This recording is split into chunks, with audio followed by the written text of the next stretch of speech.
कुछ लोग कहते हैं कि आप दिखाने के लिए कुछ हो और होते हो आप लोग, और करने के लिए कुछ और होते हो।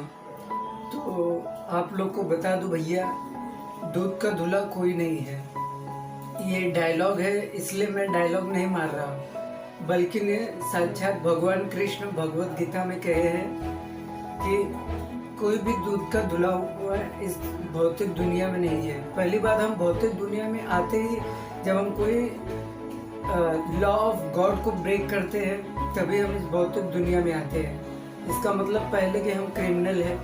दूसरा कि जितने भी जीव हैं, ये प्राकृतिक में 3 गुण है, आपको पता ही होगा।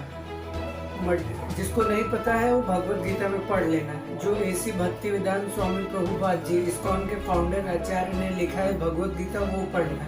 नहीं पता चला कोई और पढ़ के उन लोग कुछ भी और मतलब निकाले रहते हैं, वो पढ़ के आ गए और फिर बोलोगे ये लिखा है। तो प्राकृतिक के जो 3 गुण है, रजोगुण, सतोगुण और तमोगुण, ये तीनों गुण इंसान को बांध के रखता है। अब ये तीनों गुण में को प्योर नहीं माना गया है, पॉल्यूटेड होते हैं। तो इनके कंट्रोल में रह के इंसान कोई गलत काम करता है, कोई गुस्से के वजह से गलत काम कर देता है, कोई इग्नोरेंस में रहता है, खाना पीना सोना नशा करना। तो हर इंसान के अंदर कुछ ना कुछ कमी है ही। ये सिर्फ डायलॉग बाजी नहीं है, बल्कि ने भगवत गीता में भगवान कृष्ण ने खुद कहा है कि हम प्राकृतिक के 3 गुण से बधे हुए हैं, रजो तमो और सतो गुण से। और दूसरी बात कि उन्होंने ये भी कहा है When we get this material body, lust is reserved in this body। तो जो लस्ट होता है, काम वासना की जो इच्छा होती है, वो भी रिजर्व होती है हमारे शरीर में।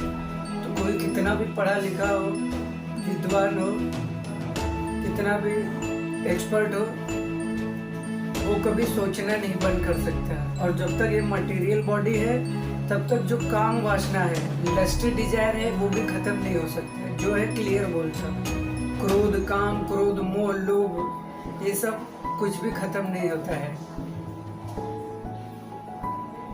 लेकिन जब हम भगवान की भक्ति करते हैं या भगवान का नाम का उच्चारण करते हैं, हरे कृष्ण महामंत्र का उच्चारण करते हैं, तो यही जो हमारी सोच है, हमारा जो लस्ट है, हमारा जो क्रोध है और फालतू जो इच्छाएं हैं, उसका प्यूरिफिकेशन हो जाता है। भगवान के नाम में इतनी शक्ति है। कलयुग में इसीलिए कहा गया है, हरेर नाम नाम केवलम कलेव नास्ते एव नास्ते गतिर अन्यथा। यानी कि कलयुग में सिर्फ भगवान के नाम के सिवा और कोई भी चारा नहीं है। कितना भी आप ज्ञान ले लो, कुछ भी दुनियादारी कर लो, अगर भगवान का नाम का जप नहीं कर रहे हो जन्म से लेकर मृत्यु तक, तब व्यर्थ है।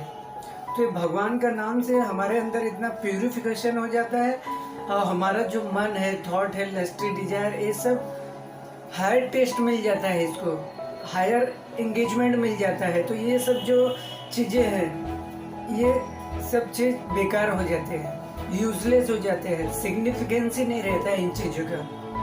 तो कोई नहीं कह सकता है कि बाहर से दिखाने के लिए कुछ और, अंदर से कुछ और। बहुत बहुत धन्यवाद। हरे कृष्ण।